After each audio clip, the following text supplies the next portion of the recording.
Ravi de vous retrouver. Bonsoir chers téléspectateurs et bienvenue dans cette grande édition d'information dont voici les grandes lignes. Le président du comité national du Rassemblement pour le développement, le colonel Mamadi Doumbouya, a prêté serment ce vendredi au palais Mohamed V de Conakry, un événement qui a connu la présence de plusieurs acteurs sociopolitiques et a marqué le début d'une autre page de l'histoire du pays. Par contre, les réactions ont été diverses suite à quelques manquements ainsi que des attentats. Les Échos, c'est dans ce journal. Le sélectionneur guinéen a rendu public ce jeudi la liste des 25 joueurs convoqués pour les 3 prochains matchs de l'équipe nationale guinéenne au compte des éliminatoires de la Coupe du Monde 2022 au Qatar. Les détails, c'est dans cette édition d'information. Une fois de plus, bonsoir et bienvenue dans ce journal. C'est effectif, le président du CNRD, le colonel Mamadi Doumbouya, a prêté serment ce vendredi au palais Mohamed V de Conakry, une cérémonie qui a connu la présence des acteurs sociopolitiques et diplomates accrédités en Guinée. La CEDEAO, où la Guinée est membre, a boudé cet événement historique à cause des sanctions qu'elle a infligées au pays suite au coup d'État du 5 septembre par les forces spéciales. Notre rédaction a rencontré un politique et un membre de la diaspora guinéenne présents sur les lieux de mobilisation pour la cérémonie de prestation de serment qui ont donné leur point de vue face à cette situation. Bintou Souma et Ibrahima Soribari. Depuis la prise du pouvoir par le CNRD le 5 septembre dernier, à sa tête colonel Mamadi Doumbouya, l'institution internationale CEDEAO a manifesté son opposition vis-à-vis de cet acte posé par la junte militaire. Droit dans ses bottes, elle boycotte la cérémonie de prestation de serment prévue ce vendredi par son absence. Pour cet acteur politique, cela révèle de leurs droits. De toute façon, quel que soit, la Guinée est un pays souverain avant tout. Et la Guinée aussi a souscrit aux accords internationaux, nous devons les respecter. Mais si la CEDEAO n'est pas venue, c'est de leur droit.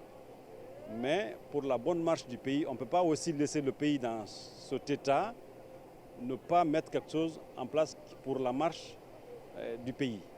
Donc moi, que le CEDEAO soit là ou pas, nous devons passer. C'est une étape qu'il faut appliquer pour que les activités reprennent dans le pays. Abordant dans le même sens, ce Guinéen vivant à l'étranger qui n'a pas pu assister à cet événement par manque d'accréditation demande l'union des Guinéens pour que le pays puisse avancer. La CEDEAO, c'est un boycott de principe, c'est normal qu'il le fasse.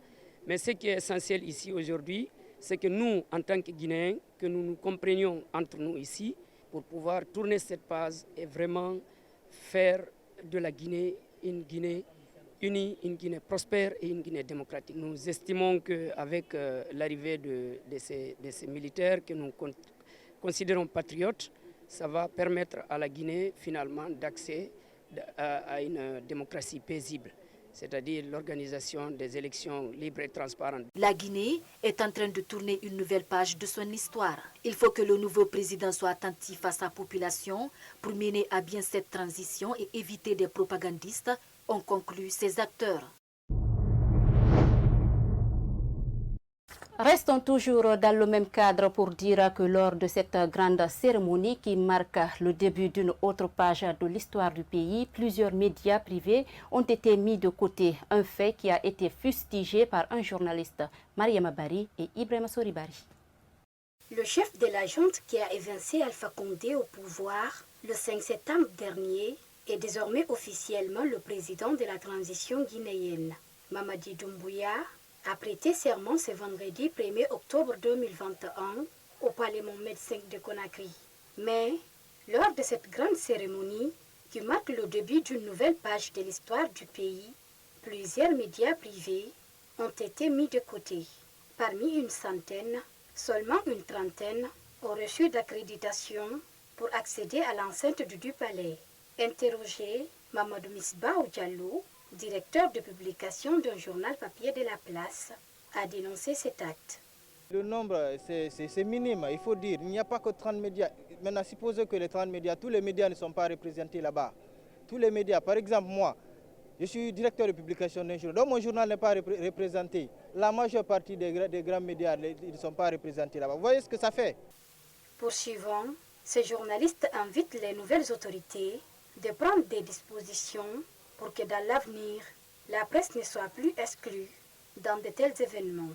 La commission qui est là doit vraiment revoir cela, essayer de s'appliquer très bien pour que au futur de privilégier la presse, toute la presse en général, là, pour que d'éventuelles situations n'arrivent. Nous allons aussi rappeler le président de la République d'essayer vraiment de s'atteler par rapport à des situations comme ça.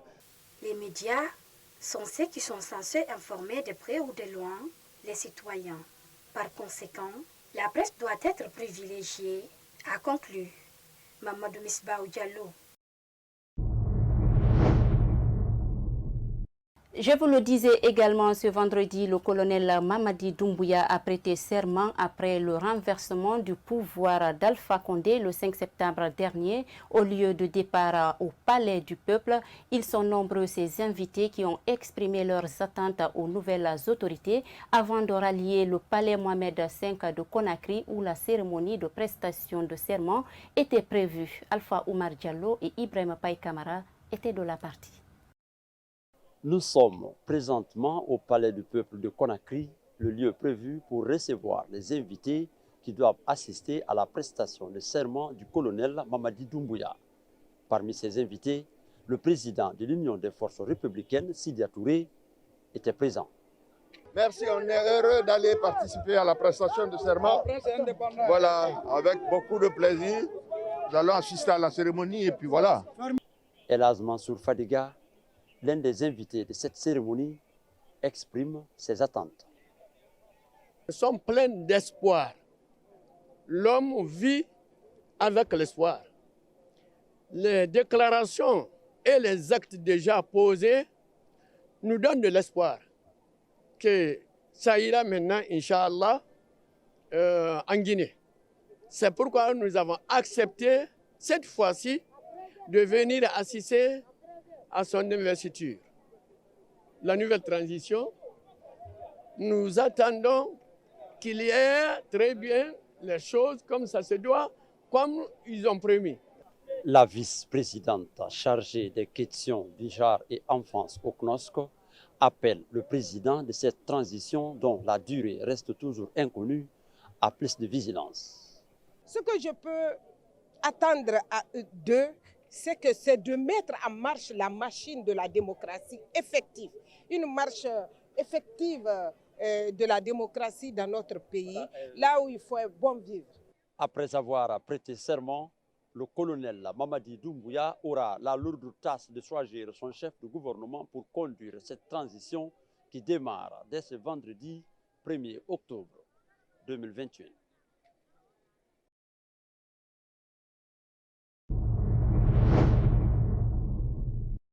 Au sortir du palais Mohamed V de Conakry, nombreux sont les participants qui se sont prononcés sur le discours lu par l'actuel président investi. D'ailleurs, certains n'ont pas manqué de signaler que les Guinéens doivent tourner la page et accompagner cette transition. Ils sont au micro d'Alpha Oumar Diallo et Ibrahim Paye Kamara.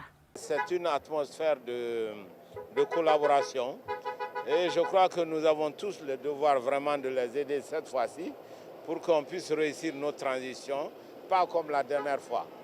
Oui, la prestation de serment s'est bien déroulée et jusque-là, nous sommes toujours dans la même dynamique conformément au discours du président qui vient d'être investi.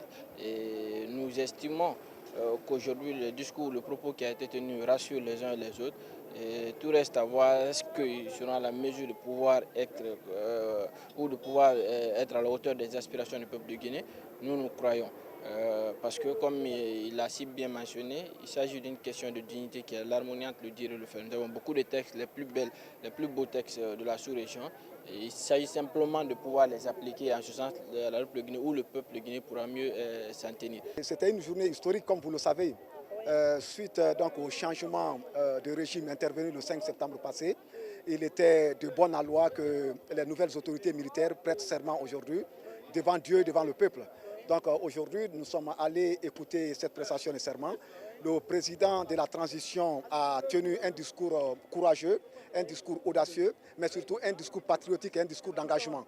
Effectivement, il ne doit pas y avoir de recyclage. Avant qu'il le dise, moi-même j'ai alerté le président de la transition ici au Palais du Peuple en lui disant de faire attention à deux choses dans ce pays-là, la démagogie et le culte de la personnalité. Le Guinéen est passé maître dans l'art de la démagogie et c'est cette démagogie qui a mis l'ancien régime à terre. Donc nous voulons que cette fois-ci, qu'on parte avec sincérité, avec franchise, qu'on mette la Guinée au-dessus de tout, qu'on mette la patrie au-dessus des patries. Bon, écoutez, moi je ne suis quand même pas de ceux-là qui pensent que la junte est de mauvaise foi en ne déroulant pas la durée de la transition. Vous savez, c'est la même pression qu'on avait mise sur la junte entre 2008 et 2010. Et les conséquences catastrophiques de cette transition-là, nous la connaissons. Il a été clair que la durée de la transition sera déterminée de façon consensuelle entre les forces vives. Ce qui veut dire que cette durée-là ne sera pas imposée aux Guinéens. Elle sera déterminée par les Guinéens. Et je pense que les Guinéens savent pertinemment ce qui est bon pour eux. Et on sera trouvé, n'est-ce pas, le délai raisonnable pour que cette transition-là soit la dernière que la Guinée va connaître. La Fédération guinéenne et la promotion des associations des personnes handicapées en Guinée ont présenté un mémorandum aux nouvelles autorités du pays. Dans ce document, ces personnes à mobilité réduite ont exprimé les difficultés auxquelles ils sont confrontés. Ce vendredi, une de nos équipes a rencontré le président de la FEGIPA qui est revenu sur le contenu de ce mémo. Mariama Kindibari et Al-Hassan Souma pour plus de précisions. À l'occasion de la prise du pouvoir par le CNRD le 5 septembre dernier, les organisations des personnes handicapées, partie intégrante de la société civile guinéenne, estiment qu'il est de leur devoir de s'impliquer fortement au processus de transition. Suite à cela, ils ont présenté un mémorandum au CNRD. Dans leur document, les difficultés de leurs conditions de vie ont été signalées pour attirer l'attention des nouvelles autorités sur leur situation. Au niveau des difficultés, nous avons en première position l'accessibilité.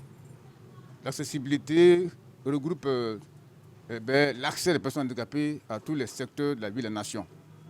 Nous avons l'emploi, nous avons l'accès à la santé, nous avons l'accès aux infrastructures, nous avons l'accès à l'emploi, nous avons l'accès aux postes de décision et de commandement.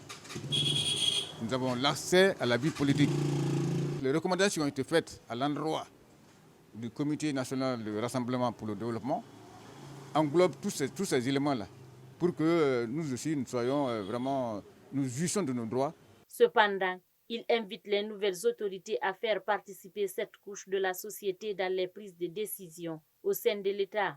Un vibrant appel aux nouvelles autorités, surtout au président de la République, le président de la transition, pour que cette fois-ci, il n'a qu'à faire face aux préoccupations des personnes handicapées de ce pays, qui ont tant souffert. Pourquoi? Parce qu'ils ne jugent pas des droits fondamentaux que la Guinée a ratifiés aux Nations Unies et aussi des lois nationales. De nos jours, plusieurs personnes handicapées sont confrontées à d'énormes difficultés, dont entre autres le manque de soutien et de considération au regard de certaines personnes.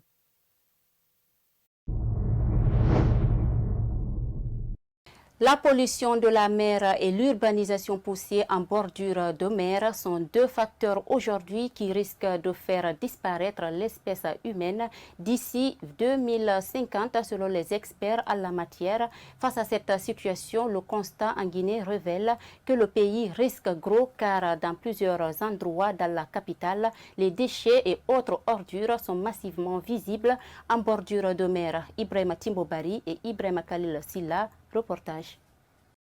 La pollution de la mer qui est perçue comme la présence massive de déchets sous la forme chimique, physique ou plastique ne reste pas à marge des problèmes auxquels le pays doit faire face. À côté de cette pollution s'ajoute l'urbanisation poussée, autrement dit la construction anarchique en bordure de mer. Face à ces phénomènes, cet environnementaliste énumère quelques répercussions que cela peut entraîner. Aujourd'hui, vraiment, cela a beaucoup de conséquences. Ça affecte non seulement sur le plan sanitaire, sur le plan économique, Parce que la disparition de ces poissons, par exemple, ou la disparition de beaucoup d'espèces, ça déséquilibre l'écosystème. Ça peut occasionner le glissement de la terre vers la mer. Et quand cela arrive, souvent, ça nous conduit à des inondations. Donc c'est ça un peu quelques conséquences de ces constructions anarchiques non contrôlées. Pour sauver la Guinée du danger que renferme le réchauffement climatique, il propose des pistes de solutions. Avant de réaliser n'importe quelle construction, il y a des études qui doivent être faites. C'est-à-dire on doit d'abord étudier la position ou la direction du vent, le thermomètre, utiliser le pluviomètre pour savoir la quantité ou la qualité d'eau reçue par la zone. D'abord, dans l'ensemble, on doit prendre nos responsabilités. Dégazer les abords des mers, ça c'est le premier facteur. Nettoyer les bordures de mer et faire en sorte qu'il y ait un contrôle strict sur les mers. À rappeler que l'urbanisation poussée est notée aujourd'hui comme le premier facteur causal du réchauffement climatique. Sport dans ce journal en marge des éliminatoires de la Coupe du Monde 2022 au Qatar. Le sélectionneur guinéen a rendu public ce jeudi la liste des 25 joueurs convoqués pour les 3 prochains matchs de l'équipe nationale guinéenne. Le nom de certains joueurs figurant sur cette liste défait la chronique. L'ancien capitaine du Sili national, Kamil Zayat, ne mâche pas ses mots face à cette décision de Didier Ciss. Ibrahima Diallo pour le reportage. Tant attendu, le sélectionneur guinéen a rendu public ce jeudi 30 septembre 2021 la liste des 25 joueurs convoqués dans le cadre des éliminatoires de la Coupe du Monde Qatar 2022. Une liste qui n'est pas sans critique, notamment par certains anciens internationaux. On retrouve sur cette liste des joueurs qui n'ont pas encore joué un match d'une minute de championnat et qu'on laisse les joueurs qui sont en pleine forme en ce moment dans leur championnat, notamment Ibrahima Kamara qui joue au Portugal. Donc quand je regarde cette liste, je me dis encore que c'est les mêmes habitudes qui continuent, quoi. Peut-être que le coach il estime que ceux qui sont là aujourd'hui mériteraient plus d'être là que ceux les Koné ou les Ibrahima ou qui que ce soit, quoi. Mais au vu de sa liste et au vu des performances du moment, je pense qu'il y a beaucoup de choses à changer sur cette liste, quoi. On appelle des joueurs par affinité ou parce que c'est le fils d'un tel ou je ne sais pas. Même son des cloches pour ces journalistes sportifs qui disent ne pas comprendre Didier Ciss sur le choix des gardiens. Au niveau de la case, il a préféré un gardien à l'étranger et 2 locaux. Moi, je ne suis pas totalement d'avis par rapport à cette convocation. Je préférerais Ibrahim Koné qui joue dans le championnat maltais, qui pratiquement cette saison a joué tous les matchs de son club également. Il a préféré laisser Koné au détriment de Mohamed Kamara avec l'AS Kaloum. Aujourd'hui, Mohamed n'a aucun match en jambes. C'est vrai que l'AS Kaloum a repris les entraînements, mais il n'a pas de match. Il a préféré aussi Moussa Kamara Pimpin, qui pratiquement avec le Orea n'ont pas commencé encore le championnat guinéen. Moi je me dis de ce côté, il a pêché. Le Sili de Guinée est attendu au Soudan le 6 octobre prochain avant de recevoir la même équipe le 9 du même mois au Maroc. La 3e sortie des poulains de Didier Ciss sera face à l'équipe marocaine le 12 octobre prochain. Voilà comment s'achève cette grande édition d'information à tous. Merci pour votre aimable attention. Au revoir.